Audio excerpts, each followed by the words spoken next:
अजित की गॅरंटी म्हणलं पाहिजे ना.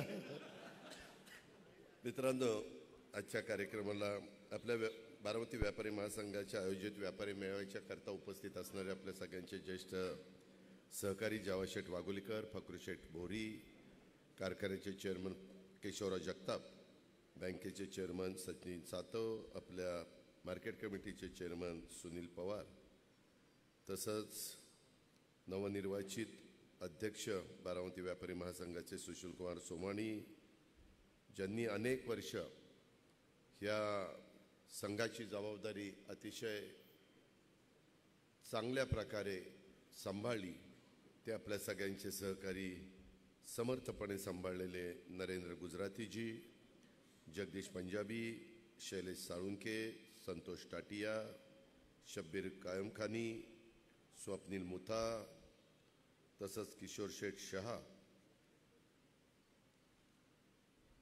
चेतन दोशी, शरद सूर्यवंशी, धनंजय जामदार, संभाजी किरवे, सुभाष सोमाणी, प्रशांत चांदगुडे, निलेश दोशी, प्रवीण आहुजा, निलेश दोशी, महेश ओसवाल, सर्व माझ्या बारामती परिसरामध्ये काम करणारे वडीलधारी व्यापारी, माझे तरुण सहकारी, सगळे माझे बंधू भगिनी, पत्रकार मित्र, विविध क्षेत्रातील उपस्थित असणारे सगळे मान्यवर आणि माझ्या तरुण मित्रांनो, वेळ बराच झालेला आहे, याची मला जाणीव आहे. उशीर झाल्याबद्दल मी दिलगिरी व्यक्त करतो. सकाळपासून नेहमीप्रमाणे कामाला सुरुवात केली, परंतु आज गर्दी पण जास्त होती भेटणाऱ्यांची. आज नवनिर्वाचित जिल्हा पोलीस प्रमुख आलेले आहेत, तेही भेटायला आलेले होते. ॲडिशनल SP पण आलेले आहेत, नवीन, तेही भेटायला आलेले होते. आणि इतर पण बरेच अधिकारी त्या बाबतीमध्ये आपल्याला तिथं मनोज जगताप म्हणून आर्यन कंपनीचे प्रमुख आहेत, त्यांनी असंच एकदा मला विचारलं की दादा, आम्हाला ई बाईक का स्कूटर बाईक द्यायच्यात आणि मोफत द्यायच्यात, 50 द्यायच्यात. मी आपलं म्हटलं 50 कशाला, मग 51 तरी द्या. आणि आपल्या ज्या आशा वर्कर्स आहेत त्यांना का अंगणवाडीवाल्यांना दिले, आशा वर्कर्सला, त्यातल्या त्यात आम्ही सुरुवातीच्या टप्प्यामध्ये ज्यांचे पती आज हयात नाही आहेत आणि ज्यांच्यावर आता कुटुंबाची सगळी जबाबदारी आहे, अशा महिलांना निवडलेले आज 10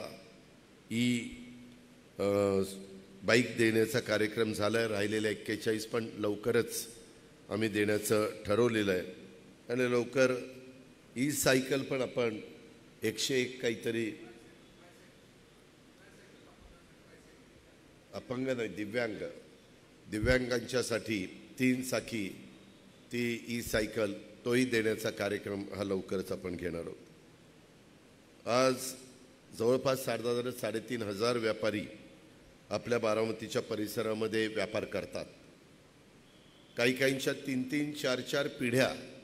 मी आजच सकाळी आपले अतुल शेठ शहा सराफ आणि सिद्धार्थ शाह सराफ यांच्या गोशाळा स्केटिंगचा त्यांनी एक चांगल्या प्रकारचा ट्रॅक केला, सुंदर केला, 150 मीटरचा, मुलांना मुलींना शिकण्याच्या करता.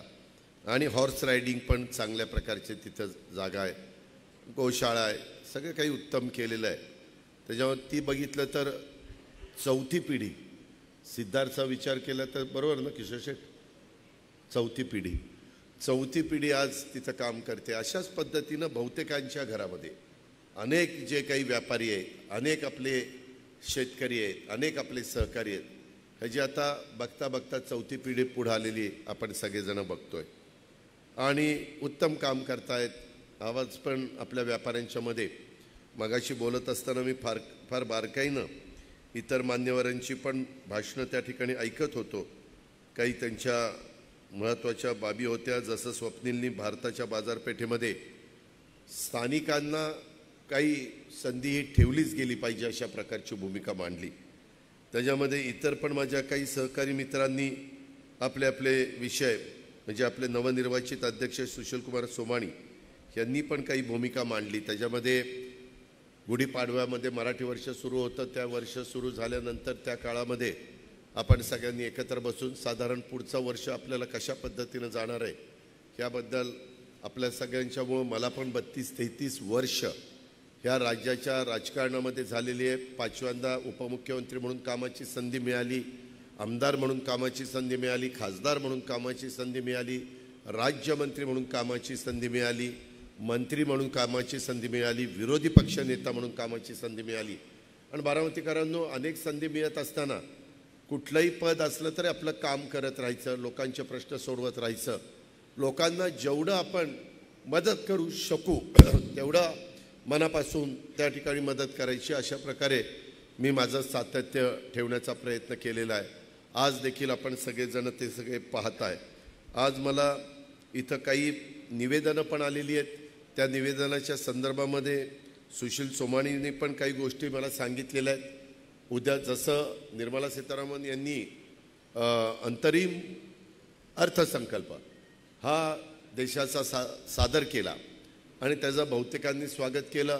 काही जण म्हणाले टीका करण्याच्या करता निवडणुका डोळ्यासमोर ठेवून हा अर्थसंकल्प दिलेला आहे. काही जण वेगळ्या अर्थाने उद्याचं एक विजन डोळ्यासमोर ठेवून देशाचे पंतप्रधान नरेंद्र मोदी साहेबांचं स्वप्न आहे की 2024मध्ये $5 ट्रिलियन ही तुमच्या माझ्या देशाची अर्थव्यवस्था असली पाहिजे. आणि एकनाथराव शिंदे, देवेंद्र फडणवीस, मी आणि आमच्या मंत्रिमंडळातल्या सगळ्या सहकाऱ्यांनी महायुतीच्या तर्फे साधारण $5 ट्रिलियन ज्यावेळेस आपल्या देशाची अर्थव्यवस्था होऊ पाहते 28ला, त्यावेळेस त्याच्यामध्ये $1 ट्रिलियन आपल्या महाराष्ट्राचा हिस्सा असला पाहिजे असा आमचा सगळ्यांचा प्रयत्न आहे. आणि म्हणूनच कुठे ना कुठे डावोसला काही महत्त्वाचे कॉन्फरन्स असेल, इतर ठिकाणी असतील, तर आम्ही ह्या सगळ्या उद्योगपतींशी, वेगवेगळ्या लोकांशी बोलतोय. त्याच्यामध्ये जास्तीत जास्त उद्योगपती आपल्याकडे आकर्षित कसे होतील, गुंतवणूक कशी होईल, परदेशी गुंतवणूक कशी होईल, महाराष्ट्रात कशी होईल, जिथं दुर्गम भाग आहे तिथं कशी होईल, त्यांना काय सवलती दिल्या पाहिजे, काय इन्सेंटिव्ह दिला पाहिजे, विजेच्याबद्दल कसं आपल्याला दर त्याचे कमी करता येईल आणि रस्ते चांगले कसे करता येईल, इन्फ्रास्ट्रक्चरच्या निमित्तानं वेगवेगळ्या भागामध्ये चांगल्या प्रकारची विमानतळं ही नाईट लँडिंगसह कशी करता येईल, त्याबद्दल मी सारखं तुमच्याशी या विषयावर बोलत नाही, पण माझा सतत प्रयत्न चाललेला आहे. आणि त्या विजन डोळ्यासमोर ठेवून मी एकनाथराव आणि देवेंद्रजी आम्ही सगळेजण कामकाज त्या बाबतीमध्ये करतोय. उगीच विरोधकांनी वाटेल तशा प्रकारचे आरोप करायचे आणि त्याला उत्तर देत बसायचं, ह्याच्यात आपला वेळ खर्च करण्याच्या पेक्षा, त्याला जास्तीचं महत्त्व देत बसण्यापेक्षा, काही त्यांनी फारच वेडवाकडं बोलले तर विनाशकाले विपरीत बुद्धी म्हणायचं आणि आपलं पुढं जायचं. मात्र ज्याच्यातून आमच्यासारख्यांनी उत्तर दिल्याशिवाय समाजामध्ये किंवा राज्यामध्ये लोकांना नक्की वस्तुस्थिती समजणार नाही, त्यावेळेस मात्र राज्याची भूमिका आणि आम्ही लोकांची भूमिका ही पण मांडण्याचं काम मित्रांनो आम्ही सगळेजण करतोय. त्याच्यामुळे सुशील, तुम्ही जे अध्यक्ष या नात्याने मला दिलेले आहे ते 6 वेगवेगळे विषय आहेत. त्याच्यातले 2 विषय केंद्राशी संबंधित आहेत, काही विषय माझ्याशी डायरेक्ट संबंधित आहेत आणि काही विषय माझ्या महावितरणशी MSC ऊर्जा विभागाशी संबंधित आहेत. हे पण मी तिथं पाहिलेलं आहे आणि त्याच्यात मी जरूर लक्ष घालीन. माझ्याकडे 10 वर्ष हे ऊर्जा विभाग होता आणि अधिकाऱ्यांची पण मी मगाशी तुम्हाला सगळ्यांनाच माहिती आहे की जरी माझ्याकडे कोणतंही डिपार्टमेंट असलं तर अधिकाऱ्यांच्याकडनं व्यवस्थितपणे त्यांना विश्वासामध्ये घेऊन कसं काम करून घ्यायचं हे आपल्याला चांगलं ज्ञात आहे. त्यांचाही मान सन्मान ठेवायचा, परंतु आपलं पण काम हातानिराळे कसं झालं पाहिजे हा पण प्रयत्न माझा नेहमीच चाललेला आहे.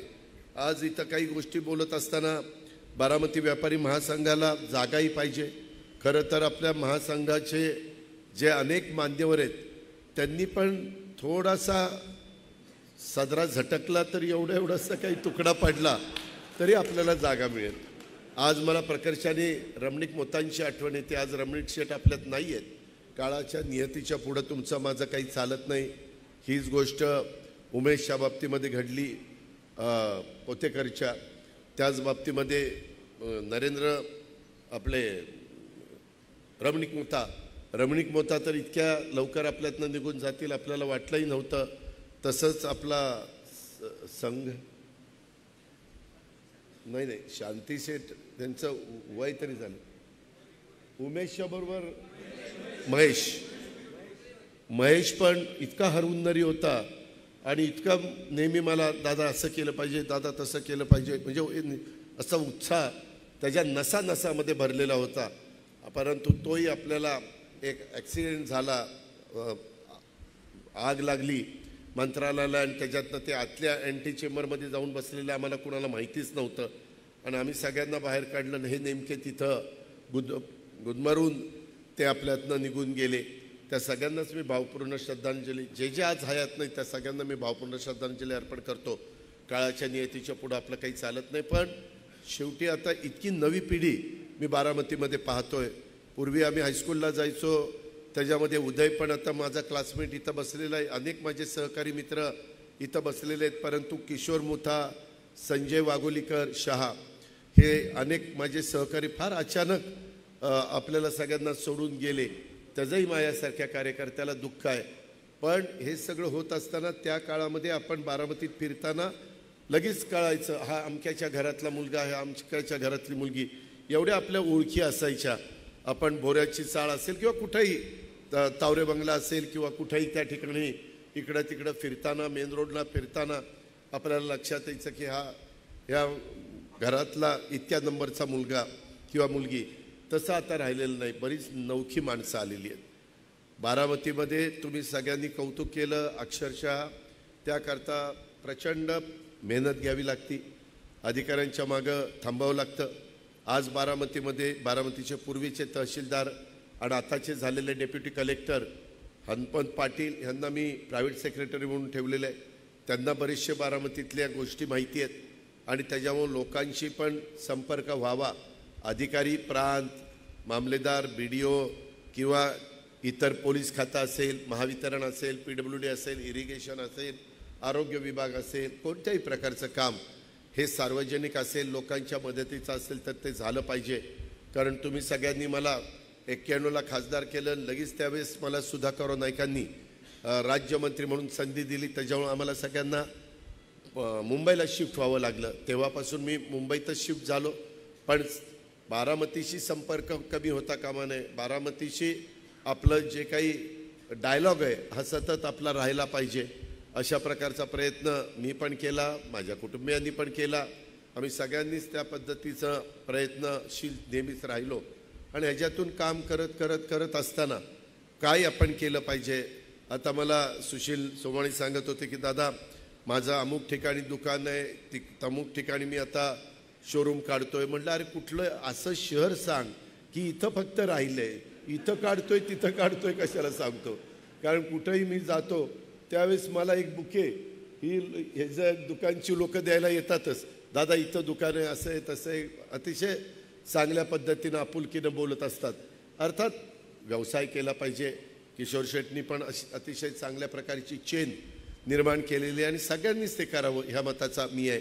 जिथं आमच्यासारख्यांचा पाठिंबा लागेल, गरज लागेल आणि काही ओळख तिथं लागेल तिथं आम्ही त्या बाबतीमध्ये मदत करायला तयार आहे. या पद्धतीनं बारामती ही वेगवेगळ्या प्रकारे दूरपर्यंत पोचली पाहिजे. बारामती म्हणण्यापेक्षा बारामतीकर हा तिथं पोचला पाहिजे.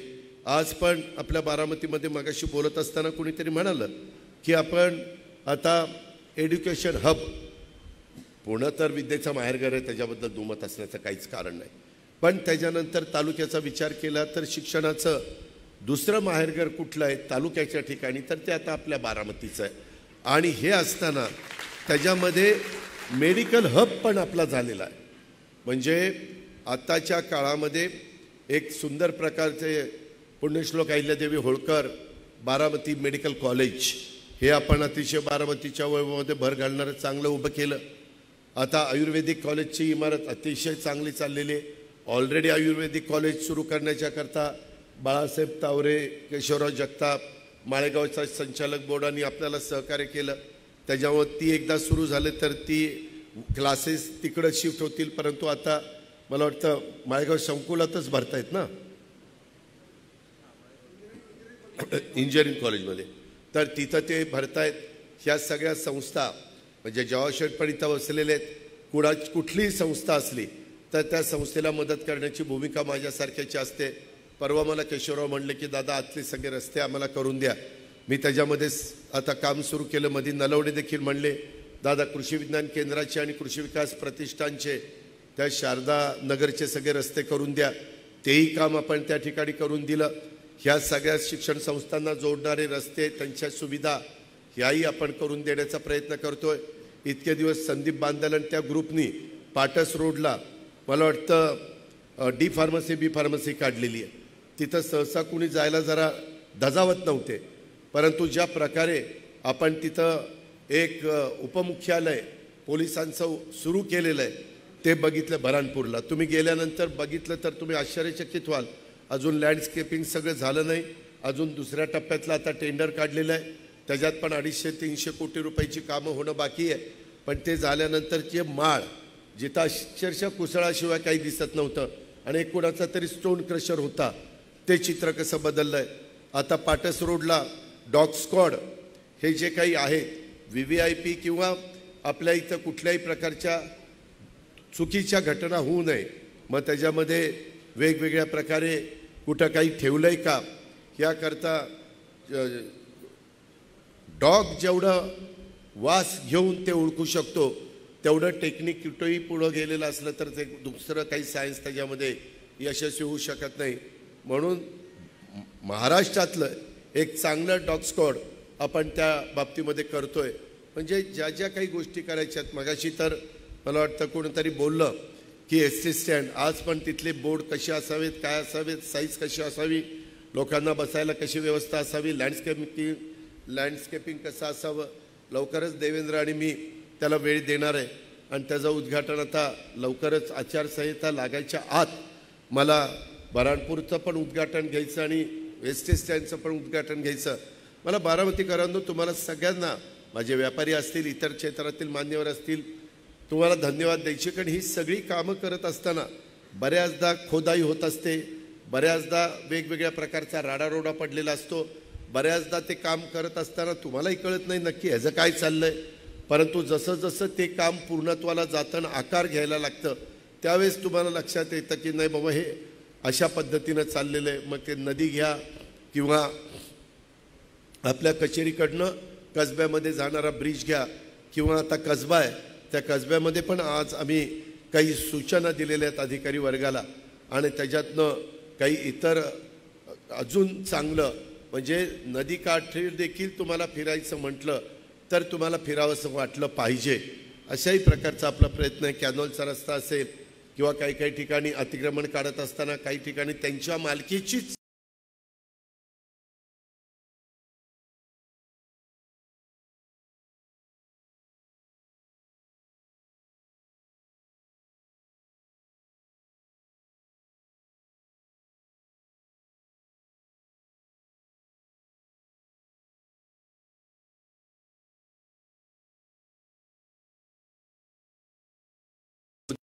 आता 2 वर्ष तर काहीच झाला नाही कोरोनाचा, जरा थांबा ना.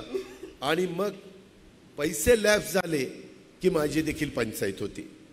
मग उद्याच्याला मंजूर करणारे म्हणतात की दिले तरी तुम्ही खर्च करू शकत नाही आणि म्हणून तो प्रोजेक्ट आपला पुढं गेला. आता करणच करतोय मला वाटतं वसंतराव नाही आदित्य ते करतोय, वसंतराव पवार नाट्यगृह तो तिथला करण करतोय. आता त्याचं काम तिथं जोरात चाललेलं आहे. आता तो प्रोजेक्ट साधारण वर्षभरामध्ये आपल्या हातामध्ये येईल. त्याच्यामुळे तेही काम झाल्यानंतर तिथलं सगळं चित्र बदलून जाईल. त्याचबरोबर जुनी भाजी मंडई आहे, त्याला चारी बाजूला आपले रस्ते मोठे होत आहेत. कारण मी रस्त्याला कटाक्षाने किती मोठ्यात मोठा रस्ता होईल किंवा 3 हत्ती चौकाच्या मध्ये जे काही केलं, पहिल्यांदा थोडासा तुम्हाला सगळ्यांना तो ब्रिज उंच वाटला, परंतु तो आता कसा तुम्हाला यायला जायला सोयीचा होईल. किंवा नटराजची जी इमारत आपण उभी केली, त्या बाजूला रिमांड होमच्या बाजूला एक गार्डन आपण डेव्हलप केलेलं आहे लहान मुलांच्या करता. अशा खूप काही गोष्टी खूप ठिकाणी आपल्या चाललेल्या आहेत आणि त्याच्यातनं पुढच्या पिढीला पण फिरायला समाधान वाटेल. त्यांना देखील मगाशी आत्ता वेगवेगळी भाषणं चालत असताना सुशील मला सांगत होता की दादा माझ्या मुलाचं, त्या प्रत्येकाला एक एक मुलगा एक मुलगी आहे, तर माझ्या मुलाचं लग्न ठरत असताना जे स्थळ आलं ते म्हणले बारामतीत द्यायची मुलगी आणि तिथं कशाला द्यायची, काय बारामती असतं. मग ते आल्यावर जरा आपला त्यावेळेसचा भिगवण रोड चांगला बघितला, वर म्हणले नाही राव हे बरं दिसतंय. आता इतकी चांगली केली की सगळे मुलींचे बाप म्हणतील चला बारामतीतच द्यायची. आपली पोरं म्हणली पाहिजे अरे नको नको आम्हाला आता इतक्या पोरी नको. अशा पद्धतीनं आपल्याला सगळ्यांना करायचं. बाबांनो मी एकटा हे करू शकत नाही, त्याकरता तुमचं सहकार्य आणि व्यापारी बंधूंनी नेहमीच सहकार्य दिलेले. अजून कचऱ्याच्या संदर्भातले काही प्रश्न, अजून इकॉनॉमी विकर सेक्शनच्या करता अजून चांगली घरं, शादीखाने असतील, इतर काही सुविधा असतील, शाळा असतील. आपण जे काही बाबूजी नाईक वाड्याच्या शेजारची इमारत इतकी खराब झाली, आजच मी तिथं पाहत होतो, ती सगळी काढून टाकून तिथं दुसरीकडे त्या शाळा शिफ्ट करायच्या. तिथं पार्किंग माझ्या मेन रोडच्या लोकांना फार कमी पडतं. तिथं कशा प्रकारे तिथं अजून चांगली व्यवस्था करता येईल हाही प्रयत्न आपला दशक्रिया विधीच्या करता पण 1-2 महिन्यांनी बघा तिथलं चित्र कसं पालटलेलं असेल.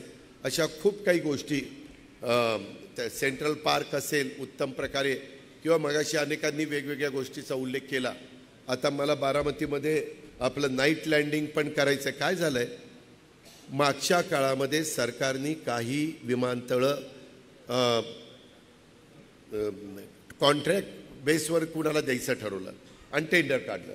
त्याच्यात हे आपलं बारामती, लातूर, उस्मानाबाद, आता धाराशिव, ते अशी 5 नांदेड आणि एक 5वं माझ्या लक्षात नाही, 5 विमानतळं त्यांनी त्या ठिकाणी टेंडर भरले, त्यांना मिळालं.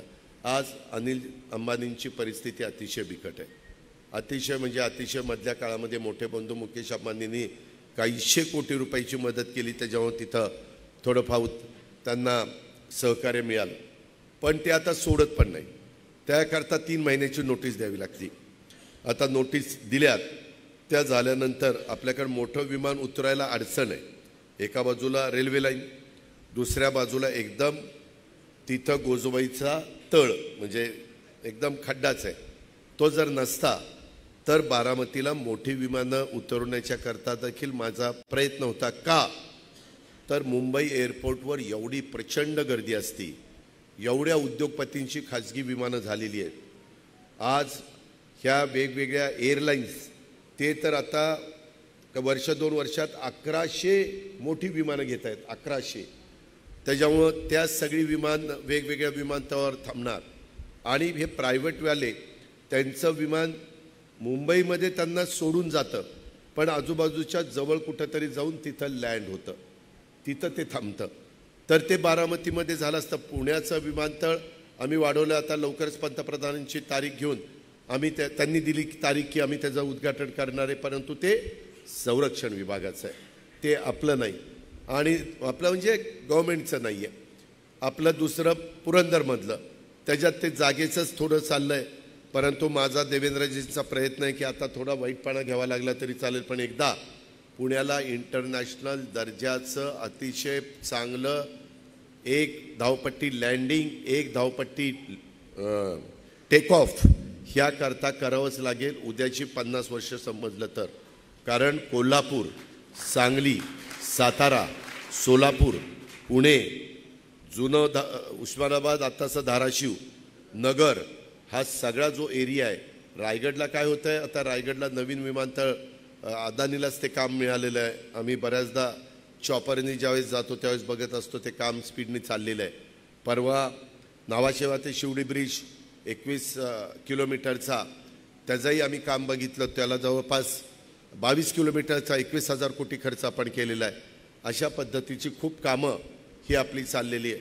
त्याच्यात तुमची माझी बारामती, तुमचं माझा पुणे जिल्हा हा पण मागं राहू नये ह्या प्रकारचा माझा प्रयत्न आहे आणि ह्या प्रकारे आपण पुढं चाललेलो आहे.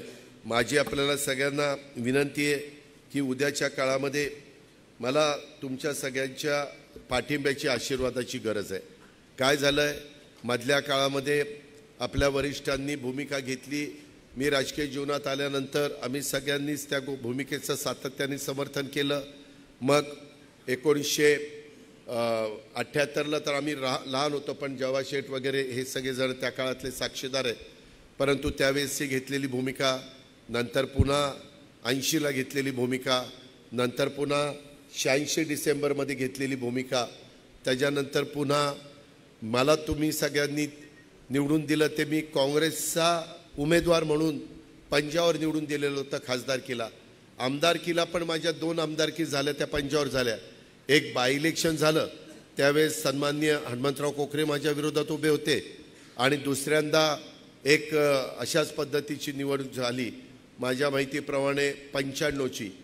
त्या निवडणुकीला बहुतेक काकडे रतनदादा शहाजीराव होते. शहाजीराव 84ला होते, तेव्हा मी एक कार्यकर्ता म्हणून काम करत होतो 85ला. आणि मग 95ला मला तिथं एक पंजाचं खूण मिळाली आणि नंतर मात्र राष्ट्रवादीचा घड्याळ म्हणून आजपर्यंत मी तुमच्या सगळ्यांच्या समोर राहिलो. मी ज्या वेळेस नगरपालिकेला तुमच्या समोर आलो, तुम्ही सगळ्यांनी साथ दिली. मी माझ्या विचाराचे नगरसेवक होते म्हणून मी चांगल्या पद्धतीनं काम नगरपालिकेमध्ये करू शकलो. संजय आता समोरच बसलेले आहेत, इतर पण मान्यवर अनेक जण आहेत की ज्यांनी तिथं नगरसेवक पद किंवा सुभाषनी अध्यक्षपद, काहींनी उपाध्यक्षपदं अशी काही वेगवेगळी सांभाळली. मित्रांनो, त्याच्यामध्ये मार्केट कमिटी, माझी पहिली निवडणूक 87ला का काहीतरी मी केली, ती मार्केट कमिटीचीच केली.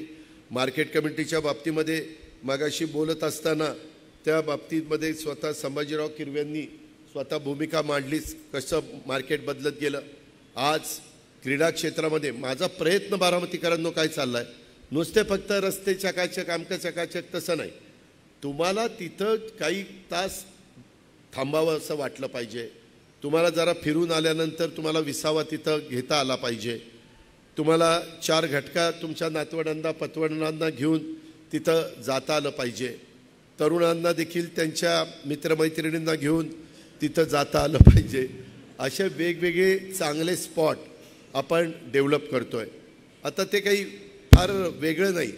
नरेंद्र आपल्या काळामध्ये मुलीशी बोललं म्हणजे देखील फार अरे अरे अरे ही पोरीशी बोलत होता राव त्या दिवशी, असलं त्यावेळेस चालायचं. म्हणजे आम्ही हायस्कूलला असताना आम्ही ते अनुभवलेलं आहे. आणि नंतरचा काळ सगळा बदलला आहे. काळानुरूप आपल्याला पण बदलावं लागतं. पण आपली संस्कृती, आपले विचार, आपले संस्कार हे कुठं ढळून द्यायचे नसतात, ते कुठं डिस्टर्ब होऊन द्यायचे नसतात. आणि त्या पद्धतीनं आपण सगळेजण काम करतोय. माझी विनंती आहे की काही काही ठिकाणी लोक आम्ही मोटारी ठिबकला लावल्या तर त्यात चोरून नेतात, कुठंतरी काहीतरी रेगोट्यास मारतात, कुठंतरी काहीतरी स्वतःचं नावच लिहून ठेवतात, कुठंतरी ते झाडाचा शेंडाच मोडून टाकतात. काय मिळतं त्यांना मला काही कळलेलं नाही. आत्ता देखील तुम्ही सगळ्यांनी व्यापारी महासंघाच्या वतीनं गुलाब देण्याचं काम केलं. का तर तुम्ही तुमच्या घरामध्ये कुंडीमध्ये लावा. तुमचं जर आता संजय शेठच्या घरी मी गेलो होतो, त्याचं जरा लॉन बीन बरं आहे, त्याच्यावर त्याला लावायला जागा आहे. ज्यांना लावायला जागा आहे त्यांनी त्यांचं जे काही अंगण असेल तिथं लावावं. आणि आपण केलेल्या ज्या काही गोष्टी आहेत, आपलं प्रांत कार्यालय पण बघा 10 वर्षाचं झालं आहे, परंतु तिथं आणखीन काही आम्ही बदल आजच करायचं ठरवलेलं आहे. अजून 5-6 कोटी रुपये आम्ही तिथं खर्च करतोय. तिथं अजून सुविधा बारामतीकरांना, दिव्यांगांच्या लोकांना, वयस्कर लोकांना ज्या ज्या लागतील, आणि तिथलं लँडस्केपिंग आणि बाकीचं सगळं वॉटरप्रूफिंग किंवा फर्निचरचं काम ते पण आपण ते करायचं ठरवलेलं आहे. अशा खूप काही गोष्टी, अजून खूप काही उद्यानं, खूप काही क्रीडांगणं हे आपण करण्याचा प्रयत्न करतोय. मित्रांनो, हे सगळं करत असताना मला तुमच्याशी बोलत असताना बारामती म्हणजे विकासाचं एक रोड मॉडेल म्हणून ओळखलं जातं. मी आता महाराष्ट्रात फिरतो. काल सोलापूरला होतो, त्याच्या आधी धुळ्याला होतो, त्याच्या आधी नंदुरबारला होतो, त्याच्या आधी जळगाव अंमळनेरला होतो साहित्य संमेलनाच्या निमित्तानं. आपल्याला आपल्या बारामतीकरांना साहित्य, कला, संस्कृती, क्रीडा ह्या क्षेत्रामध्ये देखील बारामतीकरांची श्रीमंती वाढली पाहिजे. बारामतीकरांची भूक ही आपल्याला त्या ठिकाणी निश्चितपणे भागवता आली पाहिजे. आणि त्या विचार देखील माझा सतत चाललेला आहे. आपली माझ्याला विनंती आहे की आज सरकारमध्ये मी ज्यावेळेस भूमिका घेतली, मला खरंच वाटलं नाही की मी 5व्यांदा उपमुख्यमंत्री झाल्यानंतर बारामतीकर अशा प्रकारचं माझं स्वागत करतील. मी जे बघितलं ते न भूतो न भविष्यती होतं. मी अनेक मिरवणुका माझ्याही बघितल्या, इतरांच्याही बघितल्या, वरिष्ठांच्याही बघितल्या, परंतु असा उत्साह आणि अशा प्रकारे अख्खी बारामती रस्त्यावर आलेली, बारामती ग्रामीण भाग रस्त्यावर आलेला आणि ज्या प्रकारे त्यांचं स्वागत चाललेलं होतं, हे फक्त बारामतीकरच करू शकतात, दुसऱ्याचा घास नाही. आणि ह्या सगळ्या गोष्टी केल्यानंतर मी विरोधी पक्षामध्ये एकनाथराव शिंदेंनी वेगळी भूमिका घेतली. उद्धव ठाकरे साहेबांच्या बरोबर उपमुख्यमंत्री म्हणून काम करत असताना मला 2.5 वर्ष मनापासून काम करता आलं. त्यांनी पण मनापासून मला मुभा दिली, मोकळीक दिली. करोनाच्या काळामध्ये देखील मी मंत्रालयामध्ये जाऊन बसायचो, तुम्ही सगळ्यांनी पाहिलं. परंतु नंतर काही एकनाथरावांचं आणि त्यांच्या वरिष्ठांचा निर्णय झाला, मला माहिती नाही, आणि त्यांनी ती भूमिका घेतली. ती भूमिका घेतल्यानंतर सातत्याने वेगवेगळे शब्द वापरून त्यांना अक्षरशः नको नको केलं होतं. म्हणजे सतत 50 खोके, एकदम ओके, गद्दार, अमुक तमुक, अरे बापरे बापरे बापरे, वैतागून गेले होते. आपण भूमिका घेतल्यानंतर एक अक्षराने कोणी आपल्यावर आरोप केला नाही, एक अक्षराने. आणि मी एकट्याने भूमिका घेतली नाही, सगळे ती भूमिका घेणार होते. मला पुन्हा पुन्हा कुणाला ओपन करायचं नाही, परंतु सगळे भूमिका घेणार होते. सगळ्यांचं पत्र होतं, त्याच्यामध्ये सगळे म्हणजे सगळे जे थांबलेले 10-11 आमदार आहेत ते पण होते. ही वस्तुस्थिती आहे. तुम्ही खाजगीत कधी त्यांचे जवळीक असेल तर त्यांना विचारा, ते पण काय सांगतील ते बघा. आणि भुजबळ साहेब, प्रफुल्ल पटेल, सुनील तटकरे, धनंजय मुंडे, हसन मुश्रीफ, कितीतरी जण अनेक वर्ष राष्ट्रवादीच्या उभारणीपासून ज्यांनी साथ दिलेले, ह्या सगळ्यांनी ही भूमिका घेतली. काही काही जण वेगळं कारण सांगतात. तुम्ही सगळे व्यापारी आहात. आम्ही नेहमी शेतकऱ्यांना सांगतो, बाबा आपल्या शेतीच्या व्यवसायासारखं उधळपट्टी करू नको. आलं धान्य की ह्याला दे, त्याला दे, त्याला दे. आलं द्राक्ष की सगळ्याला वाट, आलं कुठलंही पीक तर सगळ्याला दे. ही जी काही शेतकऱ्यांची पद्धत आहे, आम्ही शेतकऱ्यांनाही म्हणतो, बाबा व्यापारी दृष्टिकोन डोळ्यासमोर ठेवा आणि त्या पद्धतीनं शेती करा. ती शेती केली तर आपण टिकणार आहोत. तशा पद्धतीने व्यापारी दृष्टिकोन ठेवला तर आपली मुलं मुली उद्याच्या काळामध्ये चांगल्या पद्धतीनं पुढं त्यांचं कल्याण होणार आहे, त्यांचं भलं होणार आहे आणि ती पिढी उत्तम पद्धतीनं पुढं जाणार आहे. हे का आपण सांगतो?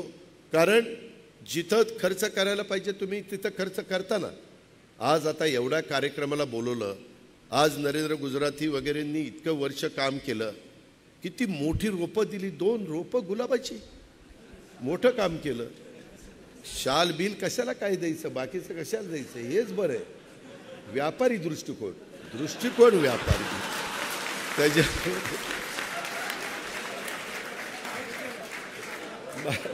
आम्हाला दोघांना दिले ते सोडून द्या, त्याच्याबद्दल मी समाधानी आहे.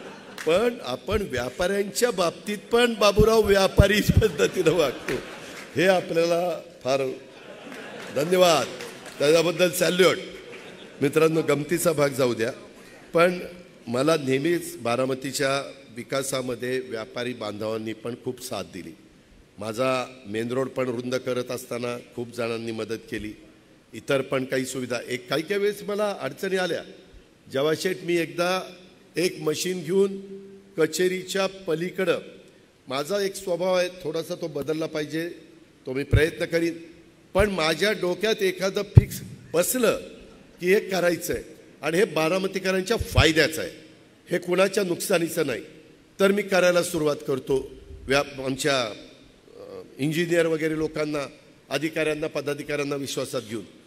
तिथं त्यावेळेस, आज विनोद शेठ हयात नाही, पण विनोद शेठचा समज आणि तिथल्या लोकांचा समज झाला, मी तिथं स्मशानभूमी करतो. तिथलं मशीन थांबवायला लोक गेले होते की नाही? हां, तिथं पलीकडे आता दशक्रिया विधी केलाय तिथं. मी करत होतो, लोक कुठेही काही, तिथं कसं असं गटार गंगा वाहत होती, म्हणून मला तिथं जरा चांगलं ते काय कावळा शिवायला काही ताट ठेवावं लागतं, ते फोटो लावावं लागतो, ते दर्शन घ्यावं लागतं, जे काही विधी असतील. मी विधी करण्याच्या विरोधात अजिबात नाही, पण तो सुविधा देता आल्या पाहिजे, ते मी करत होतो. तर त्याच्यातनं बऱ्याच तक्रारी झाल्या की अजित पवार इथंच स्मशानभूमी करतो. मी कसंही तिथं करेन. उलट आत्ताची स्मशानभूमी आहे, त्याच्यासमोर हे वक्फ बोर्डाची जागा आहे, मी वक्फ बोर्डाच्या चेअरमनला आणि MDला म्हणालो की बाजारभावाप्रमाणे आम्ही तुम्हाला किंमत देतो आणि ती जागा द्या, म्हणजे जरा मोठं जवळपास तो पाऊण एकर का 1 एकरचा प्लॉट आहे, 1.5 एकर आणि पहिला अर्धा पाऊण एकर, हां असं 1.5 एकरामध्ये स्मशानभूमी होईल. ह्या पद्धतीनं आपण विचार करतो. इतरही ठिकाणी माझी जवळची पण स्मशानभूमी माझ्या डोक्यात होती तशी झालीच नाही, अशी ती उभी झालेली. कारण हाही भाग मोठ्या प्रमाणावर वाढतोय. दफनभूमी असेल, स्मशानभूमी असेल, उद्यानं असतील, भाजी मंडई असेल, ज्या ज्या मूलभूत गरजा आपल्याला लागणार आहेत, DPमध्ये देखील मी त्या टाकलेल्या आहेत, त्या देण्याचा आमचा सगळ्यांचा प्रयत्न आहे आणि त्याच्यामध्ये तुमचा सगळ्यांचा पाठिंबा मला पाहिजे. उद्याच्या मी मगाशी बोलता राहिलो की हे सगळे बदल होत असताना मी मध्ये 1 वर्ष 1.25 वर्ष सरकारमध्ये नव्हतो. आम्ही सगळ्या आमदारांनी विचार केला, एकदम कामं थांबली. मित्रांनो, आम्ही सरकारमध्ये गेल्यानंतर पुन्हा एकेका आमदाराची त्या वर्षी 400 कोटी रुपयाची कामं केली. अलग अलग कामं असतील, हॅमचं असेल किंवा काही रोडची असतील, काही 25-15ची असतील, काही वैशिष्ट्यपूर्ण असतील, काही अल्पसंख्याक विभागाकडनं असतील, काही सामाजिक न्याय विभागाकडनं असतील, काही ट्रायबल विभागाकडनं असतील, असे अनेक. पण ती झाली ना, आपली थांबलेली कामं ती पण गतीनं सुरू झाली. आपल्याही कामांना त्या ठिकाणी वेग आला. आणि शेवटी तुम्ही लोकप्रतिनिधी कशा करता निवडून देत असता? तुमच्या भागाचा सर्वांगीण विकास होण्याच्या करता, तुमच्या भागातल्या वेगवेगळ्या घटकाला न्याय देण्याकरता, त्यांच्या मूलभूत गरजा भागवण्याकरता. उगीच एकमेकाची उणीधुणी काढण्यामध्ये नाही, एकमेकाच्या बद्दल वेगवेगळ्या प्रकारच्या ज्या नको त्या गोष्टी करण्याकरता नाही. आणि म्हणून आताच्या काळामध्ये महायुती सरकारच्या मार्फत आमची NDAची आघाडी आहे. मी विचार केला आहे, आपण सगळ्यांनी इंदिराजींचं नेतृत्व बघितलं आहे, राजूजींचं नेतृत्व बघितलं आहे, डॉक्टर मनमोहन सिंगांचं नेतृत्व बघितलं आहे. मी खासदार होतो तेव्हा PV नरसिंहरावांचं नेतृत्व बघितलं आहे. मधल्या काळात देवी गडवाजींचं नेतृत्व आपण बघितलं आहे. काही मर्यादित काळाकरता IK गुजराल आपल्याकडे आलेले होते, पण फार कमी पिरियड त्यांना मिळाला. त्याच्यामध्ये चरण सिंग, त्यांनाही अतिशय छोटा पिरियड त्या ठिकाणी मिळाला आहे. वाजपेयी साहेबांचं आपण पिरियड देखील बघितलेला आहे. आणि त्याच्यानंतरच्या काळामध्ये नरेंद्र मोदींचं सरकार आलं. आम्ही देखील सुरुवातीच्या काळामध्ये ज्या विचारधारेचे होतो त्याच्यामुळं आम्ही टीका टिप्पणी करायचो. मित्रांनो, आम्ही सगळ्यांनी विचारधारा सोडलेली नाही.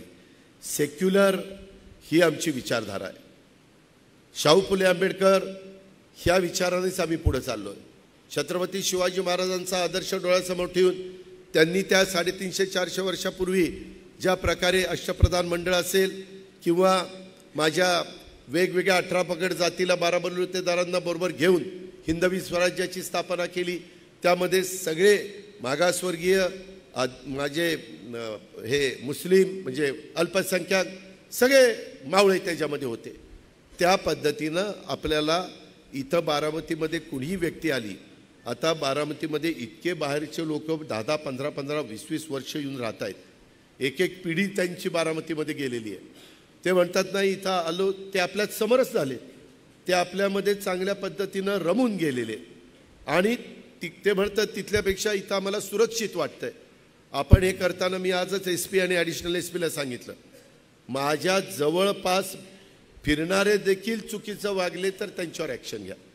मी त्याच्याबद्दल कधी पांघरून घालणार नाही किंवा त्यांना वाचवा म्हणून सांगणार नाही. मी त्याला आधी सांगेन की माझ्याबरोबर काम करताना तुम्ही वेडीवाकडी कामं करू नका, योग्य काम करा. त्याच्यात तुम्ही अडचणीत आला, आम्ही त्या बँकेला सांगू, 1 टाईम सेटलमेंट करताना काही मदत करू, कुठं अधिकाऱ्यांना सांगू थोडा मार्ग काढून दे, कारण जरा गरजेचं आहे.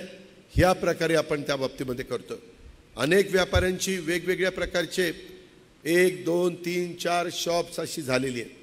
फॅमिली वाढलेली आहे, त्यांनी पण वेगवेगळ्या पद्धतीनं सगळ्या पुढच्या पिढीचा विचार करून शॉप्स काढलेली आहेत.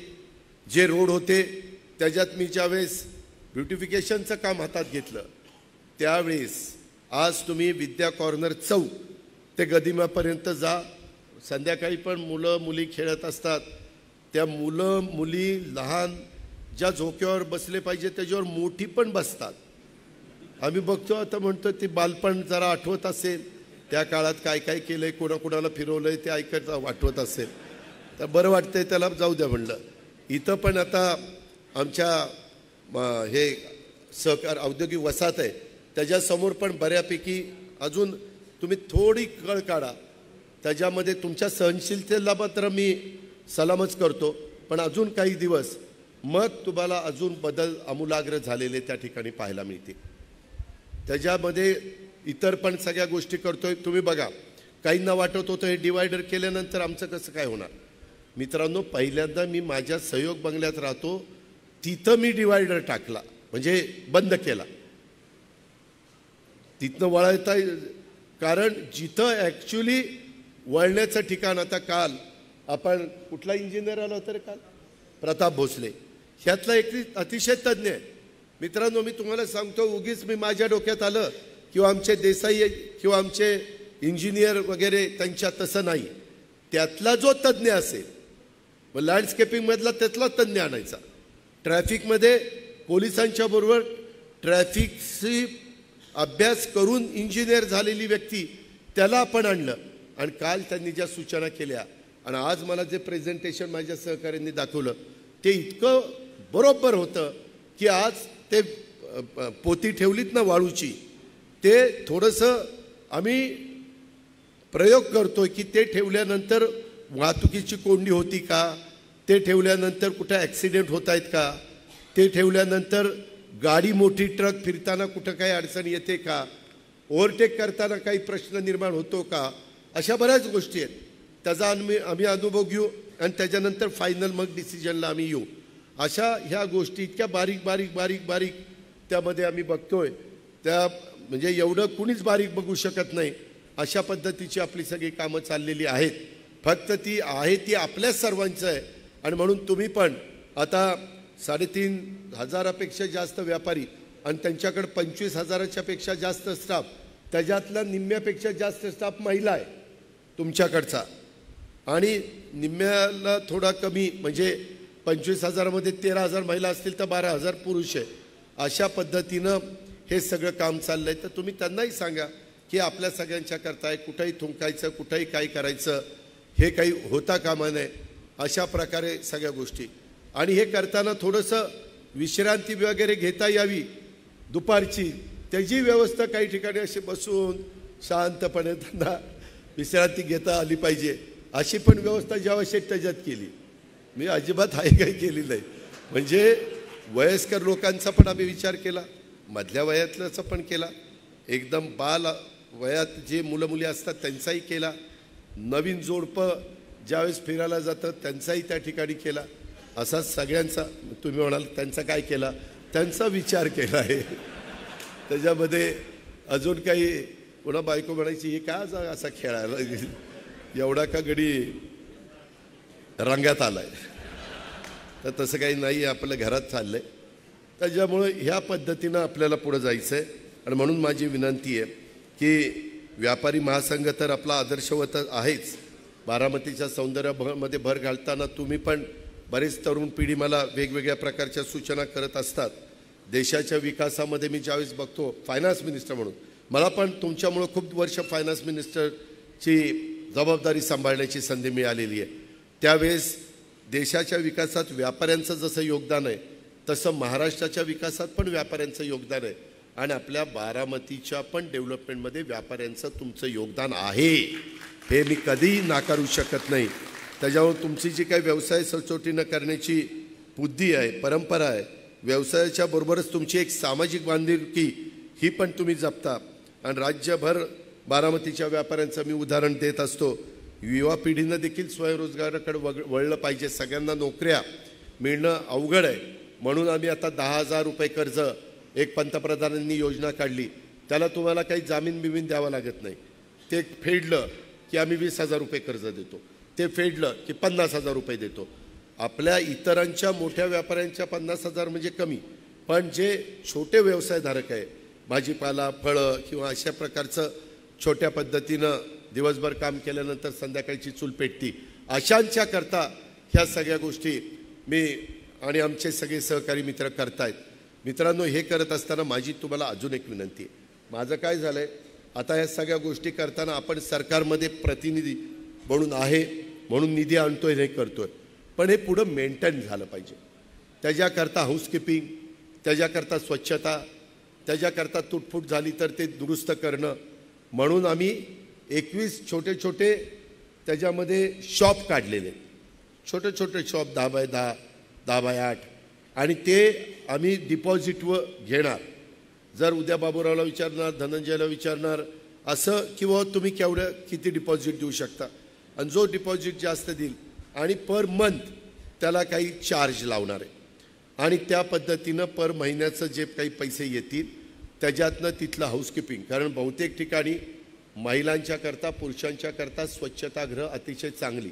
तुम्ही आता दशक्रिया विधीच्या शेजारी मी स्वच्छतागृह केलं, कधी पण जाऊन बघा, एकदम स्वच्छ असतं. ते आपल्याला ठेवायचं, म्हणजे नुसतंच करायचं आणि पुन्हा दुर्लक्ष करायचं तसं नाही. हे आपलं बस स्थानक असेल, आपलं कुठलंही ठिकाण असेल, ह्या सगळ्या गोष्टी आपल्याला उत्तम पद्धतीनं टिकवायच्यात. आणि म्हणून ती शॉप्स, मला वाटतं किती टोटल शॉप आहे, 21 हां असे आहेत. आज पण मी 1-2 ते आज मला खरातांनी तिथं जागा दिली, त्यांना तिथं मी 6 दिले आणि 5 नगरपालिकेला ठेवलेली आहे. अजून पण आपले वेगवेगळे स्पॉट आहेत, तिथं इरिगेशनचे आहेत, बाकी इतरांचे आहेत. अशा पद्धतीनं आपलं काम चाललं आहे. मी मगाशी म्हणत होतो, आपल्यामध्ये जायंट्स ग्रुप आहे, आपल्यामध्ये लायन्स क्लब आहे, आपल्यामध्ये आणखीन काही एन्व्हायरमेंटल फोरम आहे, आपल्यामध्ये अजून काही वेगवेगळ्या संस्था आहेत. तर त्यामध्ये आता नदीचा एरिया फार चांगल्या पद्धतीनं केला आहे. तिथं आता 50-50 फुटावर पिंपळाची झाडं लावणार आहे, म्हणजे पाणी येऊन गेलं तरी कचरा अडकता कामा नये. पिंपळाचं झाड इथून 20 फुटापर्यंत, 15 फुटापर्यंत सरळच त्याचा सोट राहणार, सवलत राहणार, आणि पुढं ते गोल झालं पाहिजे.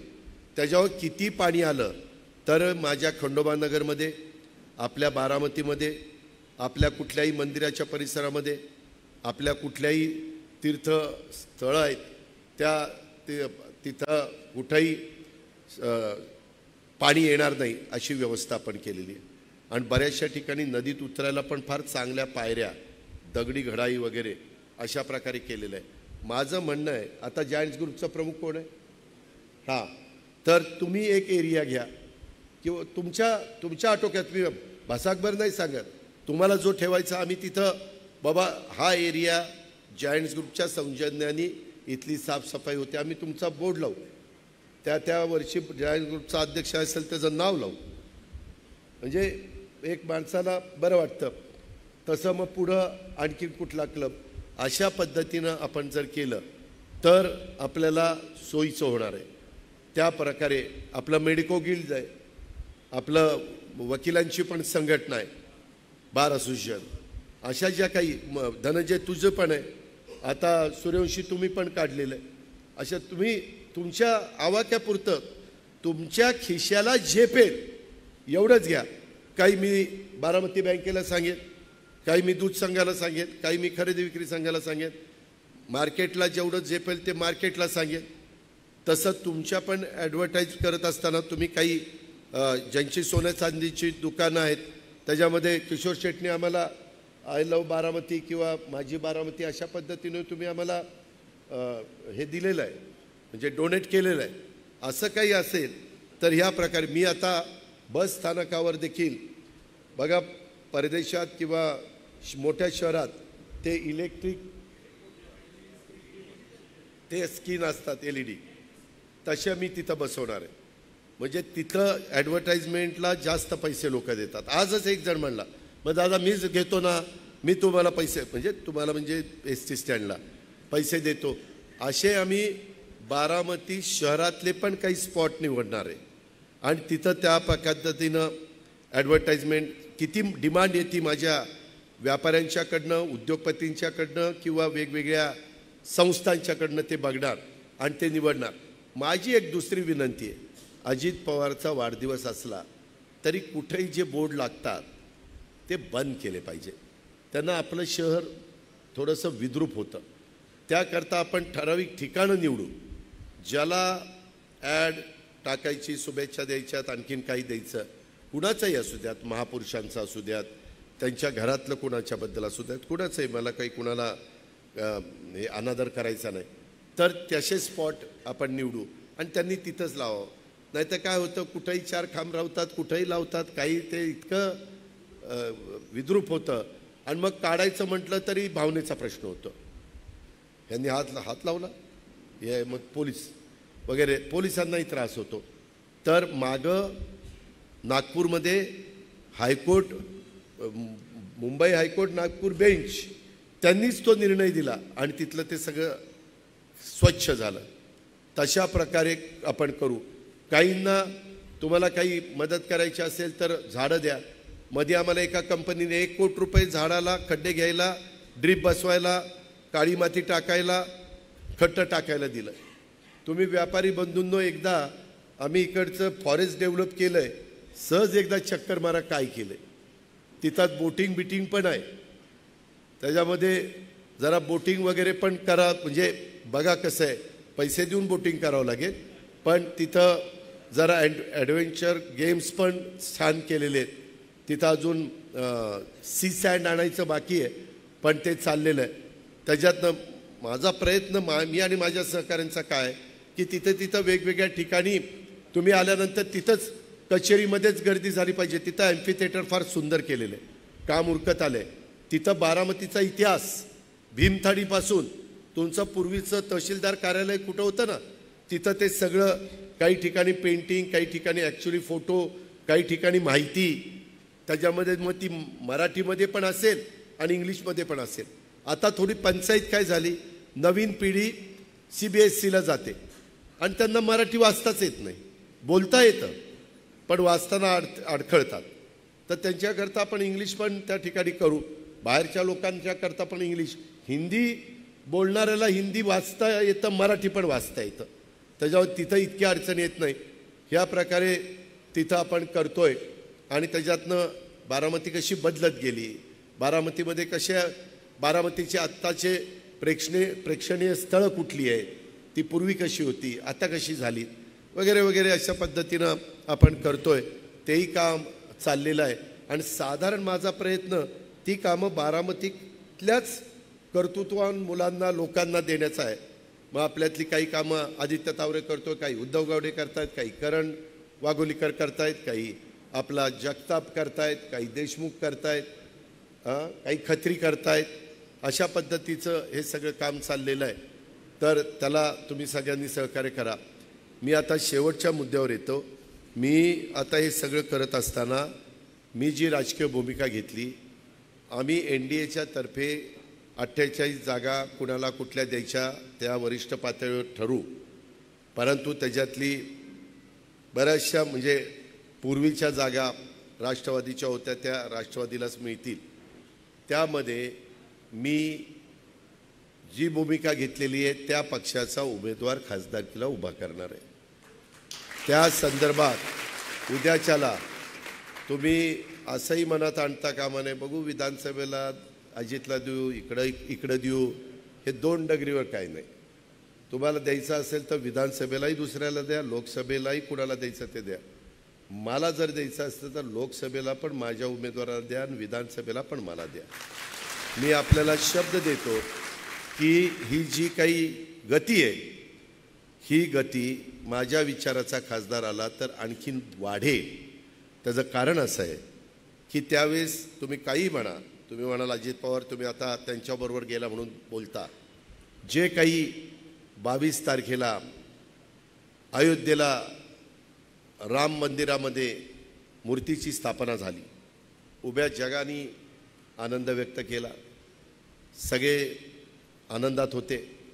आपल्याला काम करत असताना सगळ्यांना समाधान द्यायचं. अयोध्या, वाराणसी, उज्जैन ही सगळी ठिकाणं जाऊन बघा, एवढा तिथं बदल झाला आहे. आम्ही पण आता अंबाबाई, ज्योतिबा, खंडोबा आणि विठोबा, तुळजाभवानी इथं पण चांगले प्लॅन, विठोबा पंढरपूर, पांडुरंग पंढरपूर तिथं पण करतोय. आणि बहुतेक उद्या ह्या आठवड्यातच त्याचं प्रेझेंटेशन होईल. आणि तिथं पण चांगल्या सुविधा, कुणावरही गंडांतर येता कामा नये, पण त्यांनाही त्यांची सोय पुढे झाली पाहिजे आणि भाविकांना पण असं मोकळीक वाटली पाहिजे. ह्या प्रकारे आपण ह्या सगळ्या गोष्टी करतोय. त्या करत असताना केंद्राचे जसं छत्तीसगड, मध्य प्रदेश, राजस्थान कुणी काही म्हणू द्या, परंतु मी ज्यावेळेस दिल्लीला काही कामाच्या निमित्तानं अमित भाईंकडे जात असतो, ते म्हणले की सगळ्याच्या सगळी ही तिन्ही राज्य आपली येणार. माझ्याबरोबर प्रफुल्ल पटेल होते, ते म्हणते छत्तीसगड अवघड आहे, ते म्हणले लिखकर देता हूँ वो भी आएगा, आणि छत्तीसगड पण आलं. त्यामध्ये आज वातावरण तिसऱ्यांदा देशाचे पंतप्रधान नरेंद्र मोदींना तिथं संधी द्यावी असंच आहे. कारण त्यांना व्हिजन आहे, त्यांना दूरची दृष्टी आहे. त्यांनी वंदे भारत ट्रेन घ्या किंवा नॅशनल हायवे घ्या, वेगवेगळे फ्लायओव्हर घ्या, वेगवेगळे विमानतळं घ्या, शेतकरी समाजाला केलेली मदत, त्याच्यामध्ये आपल्या घरकुलाचा कार्यक्रम गोरगरिबांच्या करता पंतप्रधान आवास योजना, उज्ज्वला गॅस योजना, अशा खूप काही गोष्टी जागतिक पातळीवर देखील आपल्या भारताचं नाव निश्चितपणे उंचावलेलं आहे. भारताला एक महत्त्व प्राप्त झालेलं आहे. भारताच्या परराष्ट्र मंत्री ज्यावेळेस जातात चर्चेला, त्यावेळेस त्यांच्या शब्दाला एक वजन झालेलं आहे. परदेशात पण त्यांचं कसं स्वागत होत असतं मोदी साहेबांचं, ते आपण बघितलेलं आहे. मला ते तिसऱ्यांदा तिथं होत आहेत. आज तुमच्या बारामतीमध्ये ही कामं का होतात, तर अजित पवार सरकारमध्ये आहे आणि त्यांना मुख्यमंत्री सहकार्य करतात, मंत्रिमंडळातले इतर सहकार्य करतात म्हणून होतात. हे काही जादूची कांडी नाही, हे व्यवहाराने बोललं पाहिजे. तसं आपल्या विचाराचा खासदार गेला तर मी मोदी साहेबांना आणि अमित भाईंना सांगू शकतो, आमच्या बारामतीकरांनी इंदापूर, बारामती, दौंड, पुरंदर, भोरवेला, मुळशी, खडकवासल्याने आपल्या विचाराचा खासदार दिलेला आहे. त्याच्यावर ही कामं आमची झाली पाहिजे. बरं, त्यांनी नुसतं यस म्हटलं तर करोडो रुपयाची कामं होतात. रेल्वेचे मी आता बस स्थानक केलं, ते राज्य सरकारच्या हातात आहे. मी रेल्वे स्टेशन कशा पद्धतीनं करून दाखवतो तुम्ही बघा. का तर तिथं आपल्या विचाराचा खासदार गेल्यानंतर तो तिथं रेल्वे मंत्र्याकडे जाईल. मी त्याला सांगेन, मी पण आमदार म्हणून येतो बाबा, चला तुमच्याबरोबर. मी तिथं त्या बाबतीमध्ये सांगेन. तिथं आज रुलिंग पार्टीचे खासदार असल्यानंतर कामामध्ये फरक पडतो. रुलिंग पार्टीचा आमदार असल्यानंतर विकास होतो. आणि त्यामुळं ज्या काही केंद्राच्या मोठ्या मोठ्या योजना आहेत, केंद्राचा तर प्रचंड मोठा अर्थसंकल्प असतो, हे आपल्याला सगळ्यांना माहिती आहे. आणि म्हणून माझ्या डोक्यामध्ये आणखीन वेगवेगळ्या प्रकारच्या योजना आहेत. मी आपल्याला स्पष्टपणे सांगतो व्यापारी बंधूंनो, कदाचित तुम्हाला कुणी भावनिक बनवण्याचा प्रयत्न करतील की तुम्ही तिथं द्या ना अजितला, आमचं कुठं काय म्हणणं आहे, पण इथं तरी इकडं द्या ना. परंतु अजितचं म्हणणं इकडंही अजितलाच दिलं पाहिजे, तिकडंही अजितलाच दिलं पाहिजे. म्हणजे लोकसभा, विधानसभा तुम्ही व्यापारी दृष्टिकोनातनं विचार करा. आणि मी हेही तुम्हाला स्पष्ट सांगतो, उद्याच्याला खासदारकीचा उमेदवार दिल्यानंतर तिथं जर यदा कदाचित मला मिठाचा खडा लागला तर मी आमदारकीच्या बाबतीमध्ये देखील वेगळा विचार करेन. मी कुणाच्या बापाचा ऐकायचो नाही. मी सरळ सांगेन की बाबा माझं शब्दाला हे साथ देत नाही तर मी कशा करता एवढे कष्ट. मी जर एवढे कष्ट सुशील, नरेंद्रजी माझ्या धंद्यामध्ये घेतले तर मी हेलिकॉप्टर विमानाशिवाय फिरणार नाही. सकाळी 6 ते रात्री 10 पर्यंत माझा बिझनेस मी बघितला. मी कोणाला मी दिलीपला म्हणेन की दिलीपराव आता काय आपला प्रश्न नाही, तुम्ही जोपर्यंत मला साथ दिली 5 वर्ष मी तुमचं बिनचूक काम करून दाखवलेलं आहे, चोख काम करून दाखवलेलं आहे. आणि माझा दावा आहे बारामतीकरांनो, मी जे काम करतो तेवढं काम कोणीच बायचा लाल करू शकत नाही, कोणीच करू शकत नाही. कोणी किती त्यामध्ये भावनिक आणि काय बाकीच्या गोष्टी केल्या, कदाचित कोणी डोळ्यात पाणी आणून रडतील, पण काम करू शकणार नाही. तुम्हाला ठरवायचं आहे, कामाच्या पाठीशी उभं राहायचं आहे का भावनिक मुद्द्याला त्या ठिकाणी पाठिंबा द्यायचा आहे आणि बारामतीचा चाललेल्या विकासाची गती चालू ठेवायची आहे का त्याला खीळ घालायची, ह्याचा निकाल तुम्ही घ्या. धन्यवाद. या ठिकाणी आपल्या